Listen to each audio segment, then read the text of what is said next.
The Hatfield and McCoy feud is one of the most famous stories in American history, and today we're going to hear the story straight from the bloodline. Hey everybody, this is Colonel Carson with Family Tree Nuts, and I'm a genealogist and a historian. At Family Tree Nuts, we research and build family trees for clients. I had the pleasure to interview Jack Hatfield Jr., the third great-grandson of Devil Anse Hatfield.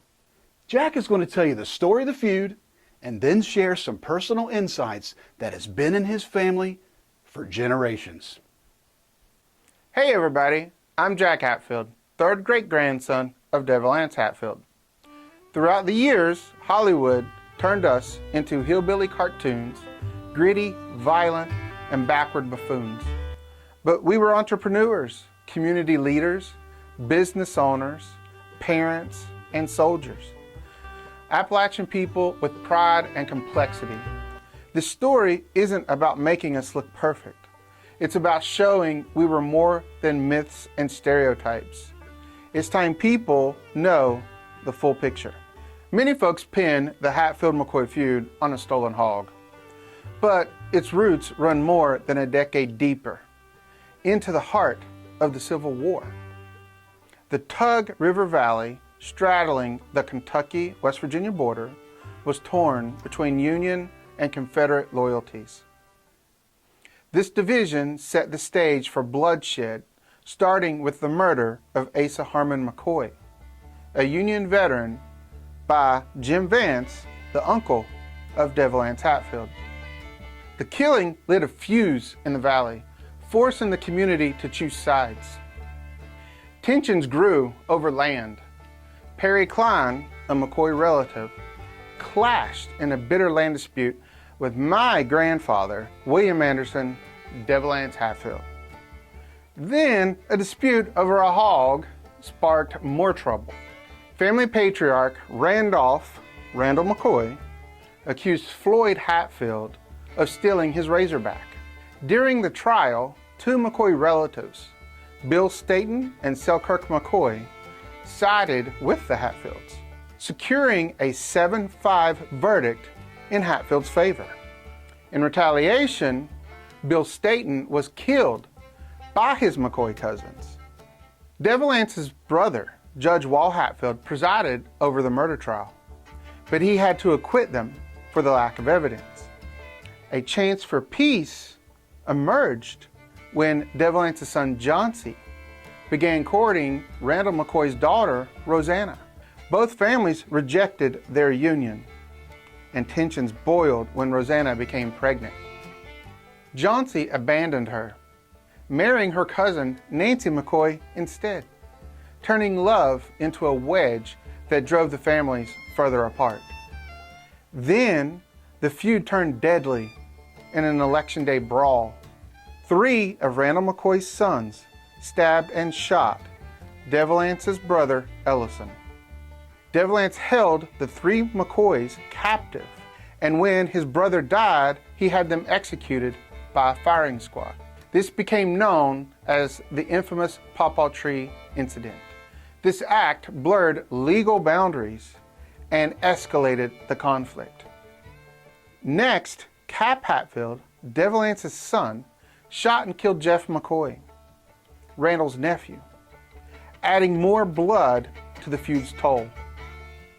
Kentucky's governor appointed Bad Frank Phillips as a special deputy to hunt the Hatfields wanted for the Pawpaw Tree killings. Bad Frank and other bounty hunters became a relentless force that organized raids into West Virginia to capture wanted Hatfields. They were determined to bring justice or vengeance. This forced the Hatfields into defensive hiding. On New Year's Day, 1888, the feud reached a horrific peak. In retaliation and to stop the raids, a Hatfield posse, led by Uncle Jim Vance, attacked Randall McCoy's home, burning it to the ground, killing 2 of his children, and severely injuring his wife Sally. The attack shocked the nation. A week later, Bad Frank struck back, leading a posse that killed Uncle Jim Vance. Soon after, the Hatfields and the McCoys clashed at the Battle of Grapevine Creek, the last armed conflict of the feud. In the following years, the Hatfields that had been taken prisoner in the raids faced trials in Kentucky, but the cross-border arrests sparked a legal firestorm. The U.S. Supreme Court case Mahon v. Justice tackled the issue. The court ruled that unlawful extradition across state lines didn't void a trial, setting a landmark precedent for the United States and international extradition law. The trials dragged on, with the captured West Virginia Hatfields facing justice or retribution in Kentucky courts. The final event was in 1890 with the hanging of De Valence's nephew, Ellison Cottontop Mounts. Some say that he was a sacrificial lamb whose death brought closure to decades of bloodshed. The Hatfield and McCoy feud, born of war, land disputes, and broken trusts, left a scar on the Tug Valley and a legacy on American history.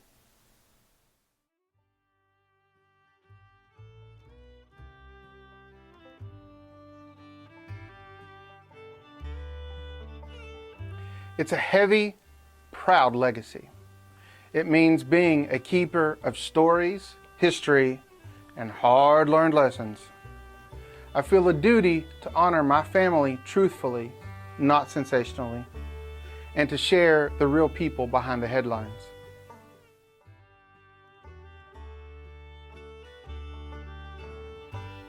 Absolutely.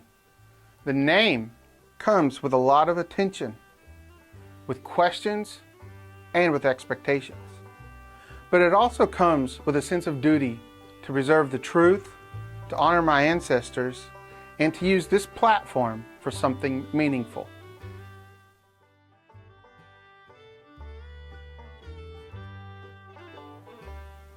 Well, I smile, but then I educate. The feud wasn't a joke to us. It was a tragedy. Lives were lost and families torn apart. If people are willing to listen, I show them the real people, not the myths.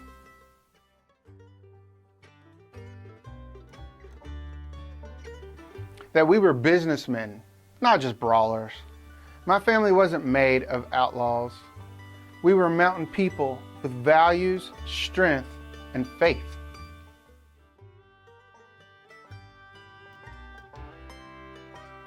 It was generational trauma.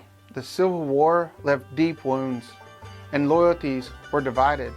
Mix in land disputes, accusations, and lawlessness, and you've got a perfect storm. The feud didn't start in one day, and it didn't have just one cause.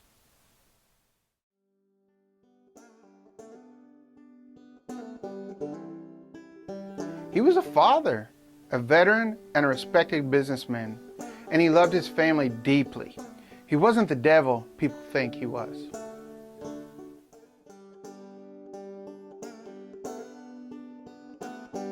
Well, De Valence raised 3 pet bears on his property, not as hunting trophies, but as companions. He would use them to play practical jokes on visitors. It speaks to his personality. He had a softer side, one that doesn't make the headlines, but deserves to.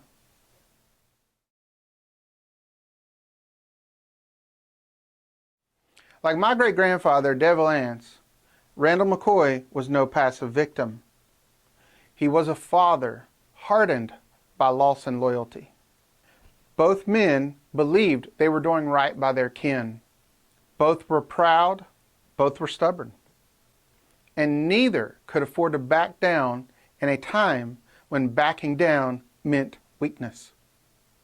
That's what made the feud so bitter.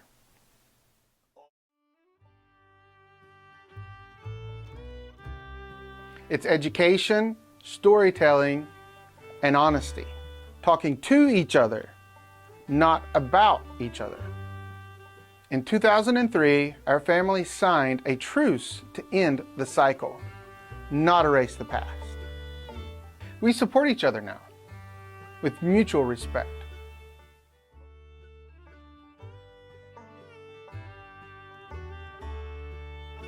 I'd make it about the people, about their struggles, their faith, their loyalty. I'd show the mothers who buried their sons, the children who grew up without fathers, the impact it had on the families. That's the real story.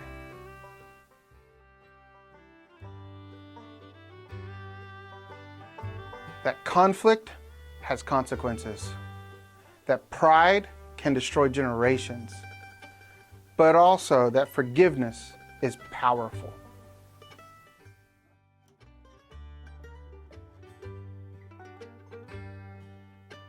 I think they'd say it's about time. I hope that they'd be proud, not because we're telling stories, but because we're finally telling the right ones.